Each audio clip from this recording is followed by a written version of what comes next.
Jason Robbins is one of the co-founders and CEO of DraftKings, the phenomenal daily fantasy sports site for baseball, football, soccer, now NASCAR, golf, and other sports. He's a self-certified sports nut and a graduate of Duke, which, Jason, leads me to my first question. Were you one of those crazies at Cameron Indoor Arena who painted his chest blue and wore a blue wig? I never actually did the painting of the chest or blue wig, but I definitely was a Cameron crazy. I jumped up and down and cheered, but I never quite went the face paint, chest paint, or wig route. Well, there's still time for that. Yeah, that's what I'll do next time I'm there. So tell us about the very beginnings of DraftKings. I've got this image in my mind that it may have all started with Matt, Paul, and you over beers in the bleachers at Fenway Park. Am I right? It wasn't at Fenway Park, but it was definitely beers and probably watching some games on TV at a local bar. We definitely talked a lot about DraftKings before we decided to start it, and I think for all of us there was just a lot of general conversation around wanting to do something startup-wise together, especially do a tech startup, and really DraftKings was the idea. It was Matt's brainchild. He came to me with it, and it was after the three of us had chatted a lot. We all knew we were big sports fans, but I don't think any of us really ever thought it was important to do something that we were passionate about. We just really were passionate about starting a company, and I was more interested in what's the great idea that I can see all of us getting excited about and feeling is worth quitting our day jobs and going after. And I had talked with Matt and Paul about this over many beers, many times. I guess maybe a few of them might have been at sports events, but really, it was just all about coming with the right idea because we didn't feel like, it was a nice conversation to talk about wanting to do something, but we didn't feel like we had the springboard yet. And you guys were working at Vistaprint. That's right. And what were your jobs there? So we each had a few different jobs, but the primary roles that we held were I was in charge of customer acquisition, and Matt was in charge of a piece of the customer retention. And Paul was heading up a big chunk of the analytics team and ultimately the whole analytics team. So you needed a little bit of money to start. Did you go to family and friends at the very outset? We didn't. We talked about it, and I think, if we had gotten really, really desperate, we might have. But honestly, none of our families have a ton of money. I tried friends, so I shouldn't say we didn't go to them. We went to them, but none of them wanted to give me any money, even though many of them had in the past, I know, said, "Oh, if you ever come up with something good." And then I came to them with this idea that, what? I don't think that's going to work. I don't want to give you any money for that. So what we realized after we were fortunate enough, and really what we got more out of our friends than money was advice. And one of them, also we got a lot of introductions. One of my good friends, Rob Duboff, who runs a consulting firm, a market research firm called Hawk Partners, introduced me to a guy named John Hessian, who is an incredible startup lawyer in Boston. And I know him well. You know John well. Yeah. And so John, is, in addition to being a great lawyer, a great person. He truly is a mentor and somebody that you see sort of, advising and working with young entrepreneurs off the clock on his own time. And he did that with us. And the thing John used to do is he said, all right, I can't take work hours, but if you'll meet me for like a 7 a.m. breakfast at he loves Greasy Spoon Diners. He's like, so at some Greasy Spoon Diner somewhere, if you guys will pick up the tab, then I'll consider that my pay for the day. And it was like, $30 tab or something. So we would do that, and he'd sit and he'd give us advice. And instead of spending a lot of our money, which we didn't have at the time because it was all self-funded, we each put in a few $1,000. Instead of spending that on writing documents and putting together the paperwork, he said, you know what, I'm going to teach you how to do it. I'm going to give you some templates, and I want you to write your own your own corporate incorporation paperwork. I want you to write your own initial founder share agreements. And we did. And it was really, in addition to saving money, just a learning experience. I think part of why he wanted us to do it is so we actually learned what was in those documents. He told us too many entrepreneurs have no idea what they're signing. And he wanted us to know in great detail what we were signing and what was going in there. And then John started pushing us, look, if you really want to get this thing off the ground, you need to raise some capital. And we said, well, how are we going to do that? We don't know anybody. So John has a pretty strong network of VCs and angels in the area, and he made a number of different introductions. And many of those introductions just ignored us, and the ones that didn't rejected us. But once you kind of get going, you meet people, you get more introductions. I always like to tell people that you don't go in and you ask for money. I mean, it's the old adage, ask for advice and get money, ask for money and get advice. So, we go in and ask more for advice, and more importantly, we'd ask for introductions. So I would say to people, all right, well, we'd love to hear your thoughts on who would be a good fit for this. Believe me, if they wanted to do it, they would have told us. And instead of getting a bunch of rejections at that point, after we learned that, we started to get more introductions. And if you can get at least one, ideally 2 introductions out of every meeting, then you're going to build your network out. And so ultimately, after just many, many no's and many, many introductions, we found Ryan Moore of Atlas Ventures. And I guess they're not called Atlas Venture anymore. They're going to be formerly known as Atlas Ventures. Formerly known as. They'll be announcing a new name shortly, I know. But what I learned with that was that it's more about getting to the right person and not just the right firm. I was sort of taking any intro I could and pitching anyone who would listen to me. And you talk to people who are like, I like you. I don't get your business. I don't think it's going to work. And I just realized you've had to find someone who just understood it. It's not like you have metrics to show at that point. It's not like you have anything besides just you and your team and your idea. So if somebody likes you and your team, that's a critical part. That can't not be present. But if they don't understand your idea and they don't feel an emotional connection to you and your idea, they're just not going to go for it. And I had gone in thinking it was a super rational exercise where you would be, building models and spreadsheets and projections, and it doesn't work at that stage. You don't have anything to base it on other than, hey, I'm telling you this is going to happen. So really, it's more important to find that emotional connection. And was the concept of the daily fantasy game, was that part of the of your plan at the very outset, or did it evolve to that? No, that was always the plan. And was that always the basic premise? Oh yeah. So we weren't the first to do this. There were. We thought of, so the way it sort of came about and is, I guess at the very, very outset when Matt first brought it to me, this was the basic premise, but the exact product wasn't really defined. But as soon as we started digging in, we saw that there were others out there that had started to work on a similar concept, and a couple of them have been going for even a few years. So we had the good fortune of being able to look at what others had built and use that as a starting point. So pretty early on, we had a pretty good idea of what the website would look like and what we wanted it to do. So we've seen an interview with Jeff Fagnan of Atlas. Did you guys hit it off right away? Jeff is great. I mean, Jeff is a true visionary in Boston. Ryan is the person who did our deal there, and Ryan is also just, he gets it. He is a visionary as well, and those two collectively are just an absolute power team. I mean, they have a great firm overall, but those are the two that I know the best. Obviously, Ryan the best, but I did get to know Jeff through the process. And what I love about Jeff is he thinks about building out his firm the same way an entrepreneur thinks about building out their company.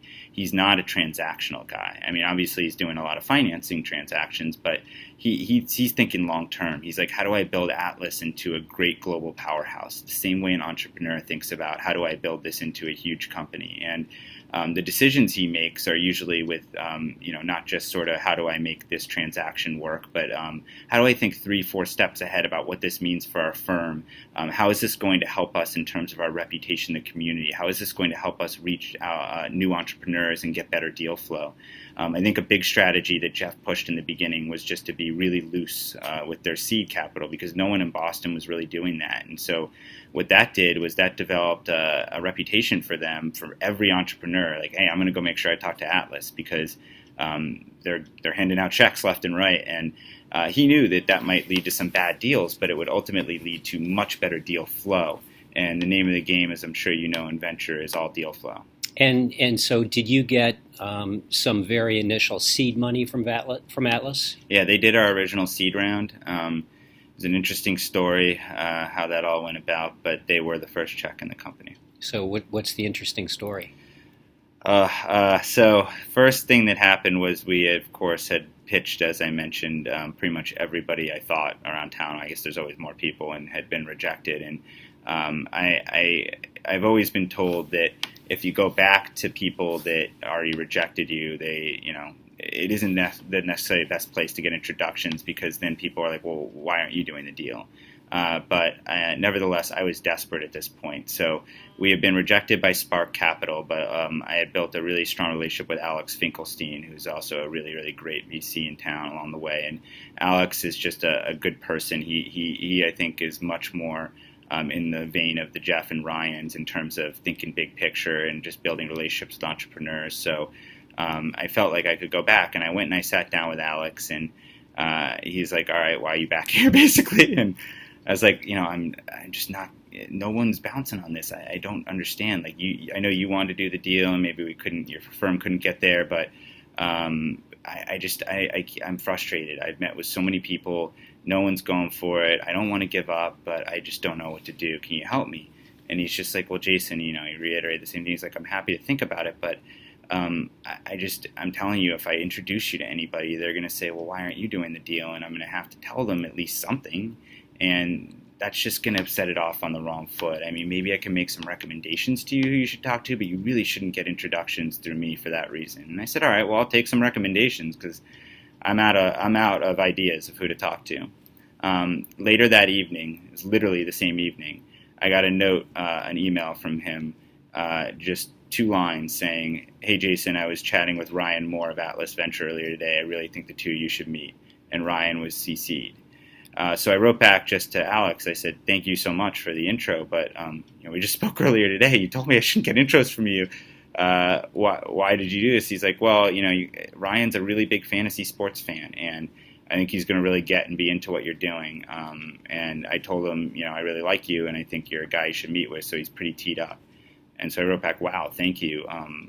But what did you tell him when he asked you, why aren't you doing the deal? And he said, to be honest, we really didn't get into it. We were just having beers, and we really didn't get into it. I think you might think I'm still looking at it, but I told you that might be an issue. You're going to have to figure out how to deal with it. And then sure enough, as we got into it, Ryan really wanted to bring Alex in on the deal. He had the impression that Alex was going to do it, and or at least considering doing it. And he was like, we got to get Alex in on this. And the first sort of heartache for me was like, oh my God, this guy's into what we're doing. He likes it. Finally we got some traction with someone who I think could be a real big fit here, a real great fit. But I don't know what he's going to think when he finds out Alex isn't doing the deal. So that dragged on for a month or two. And finally, it became clear Alex was not going to do it. And Ryan, I thought, was going to teeter at that point. He was like, well, why don't you think Alex wants to do it? And he was wavering a little bit. And, eventually, just over the course of building the relationship with Ryan, I just kind of got to a point with him where he was like, you know what, I don't care if somebody else validates it or not. I like you. I like your team. I think this idea is a good one. I'm going to move forward with it. So he put in $250,000.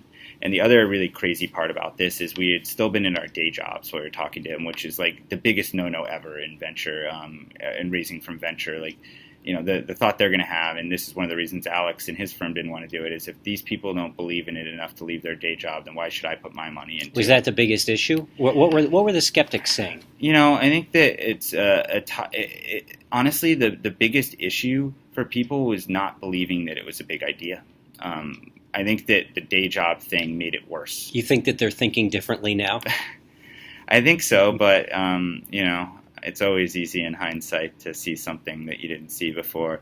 I even think that, honestly, we underestimated how big this could be. I knew it. Obviously, we thought it was a good business, a big business, or we wouldn't have started this in the first place. But I don't think we thought this was going to get this big this quickly. And, it's easy afterwards always to look back, but it's not so easy looking forward. And what people were saying is, look, I get there's a large fantasy sports audience. This is an unproven game. There's other companies that have been doing this, some for 2-3 years, that have built only tiny audiences. Why all of a sudden is this going to take off now that you're doing it? And we didn't really have a great answer for that, other than we think we're going to do a better job of building product, a better job of acquiring customers, executing, and like, all right, sure, I'm sure you're going to do a better job of all those things. So it was a tough combination of both having an unproven idea that no one else had done, but also a few examples that have been going at it for 2-3 years that really hadn't gotten a ton of traction. So, I guess there were lots of reasons to think that. One of the firms that rejected us had actually been one of the partners there, and this was a firm that really liked the team. They thought that we were, a good team, and they're like, look, we usually like to back teams we like, but we just can't get over there on that idea. And what it turned out is one of the partners had actually been at a company about 5 years earlier that had tried to launch a product like this, and it hadn't worked. So he really didn't think it was going to work. He was like, we actually tried that idea you have. It doesn't work. And, I get that. I mean, people come to me now with ideas of what the next big thing is going to be. And in some cases, we have tried it and it didn't work. And I'm pretty biased to think, all right, if we've tried it and it didn't work, it's not going to work. So it was just a tough hurdle to overcome. And then even after we got Atlas there, they wouldn't put any money in until we left our day job. So I agreed with Ryan, we're going to quit on X day and you're going to fund that week. And I was nervous we're going to quit our jobs and then they were going to bail on the investment, not because they gave us any reason to think so, but just, until the money's in the bank, it's not in the bank. And they put the first $250,000 check in, and then he was like, all right, go see if you can raise more. And I was like, well, are you guys going to do more? And he's like, we'll see.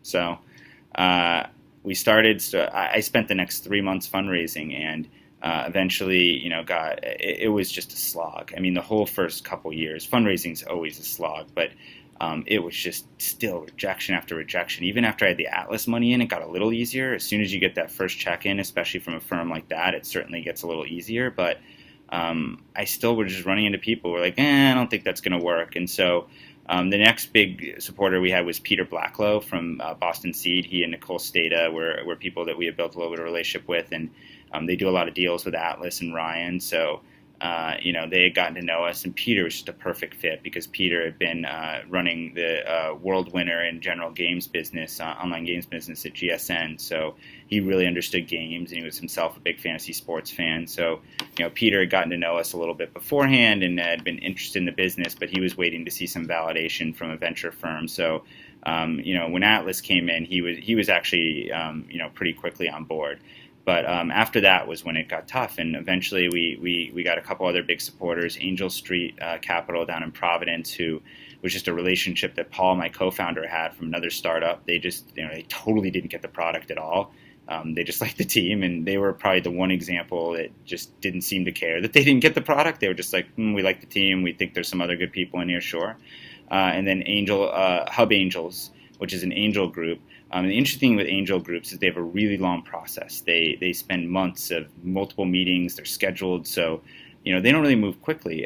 So it took me another 2-3 months, even after they indicated some interest in Atlas and Boston Seed and Angel Street were already in, to get them in. But when they came in, they were very supportive. And the nice thing about an angel group, even though the process can be a pain sometimes, is they will, in addition to putting their own check in, they'll go out to all the angels that are a member of their group and say, hey, would you like to do something personal too? So they brought more to the table than just the check they put in. They also got us a bunch of individual, $25K, $50K checks from other angels, and they ended up collectively amongst that whole syndicate being our second largest investor in the seed round. So now you have Major League Baseball as an investor. Any interesting stories come out of that investment? We've had a relationship with Major League Baseball since 2013. They were the first sports league to do any deals in our space, and the group that I got to know there was Bob Bowman and Kenny Gersh at Major League Baseball Advanced Media, which I don't know how much people know about MLB Advanced Media, but they're a tech company. They are definitely an offshoot of Major League Baseball, but they are a separate entity, and they are a tech company first and foremost. They actually power products even outside of sports. Like they have a deal with HBO where some of their tech works is powering some of what HBO is doing. And they're just a brilliant progressive organization. What Bob Bowman has built there is really special. And Kenny is just a real progressive thinker too. And we sat down with them, and they just, they said, look, baseball has some issues. We have an aging population of fan. We got to get younger. We got to be more progressive. We got to stop being the league that everyone looks at and says, you're too afraid to change. So we don't care if this is a little controversial. Maybe we're going to do something with you. So we did a deal with them in 2013, and they were pretty nervous about it, even though they were moving forward, because not only was it a new product for them, but also we were a startup that had raised less than $10 million in capital. They were like, we're putting our brand behind you. What if what if you're out of business in a year? And we just, we don't like to do that with businesses and then have it reflect poorly on us. So they were a little nervous about in the beginning how deeply they wanted to go. So What we did was sort of, walk before we ran. And then as we got to know each other, they said, we really love your business. We think this is going to be huge. And it became more of an equity relationship from there. So last question. What advice do you give other entrepreneurs on the fundraising process?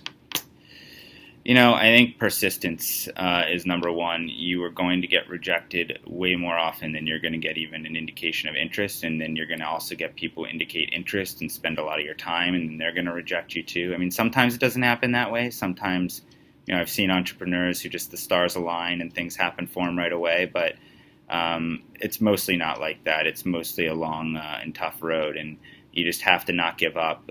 Too often people get discouraged. They start to question their idea. You should always question your idea if you think it's something that you shouldn't believe in, but don't question your idea just because somebody else doesn't believe in it. If I had done that, we wouldn't even be here. And the second piece of advice I give is, definitely try to meet as many people as possible, but also try to get to the right people. The biggest lesson I learned is that it's an emotional connection that you need to establish with the VC or the angel. They need to believe in you. They need to want to back you. And they need to understand your idea and what your vision is. And if they don't, then it's never going to get done. It doesn't matter if they're digging in and asking questions. They're just wasting your time. If you don't feel that emotional connection right away and you don't feel like they really get your vision, then it's probably not going to happen. And you can target on that. Like in my case, Alex pointed me towards someone who liked fantasy sports. That was probably a pretty important thing for us. He also, teed me up and said, I really like this guy. So Ryan came into the conversation with a very favorable view of me already. And, if you can get, that's, I guess, the third piece of advice, if you can get good intros, lots of people are willing to make intros, but if you can get intros from people who are going to be respected, and if they say good things about you, other people are going to listen to, that's going to put you in a position to succeed, because they'll go into the meeting with the VCs and angels see pitches all day long. And half of them probably they're tuning out within 5 minutes of conversation. You want to be the one that they're excited about, the one that they go into the meeting saying, I have a good feeling about this one because somebody I trust said that this is an entrepreneur you're really going to like.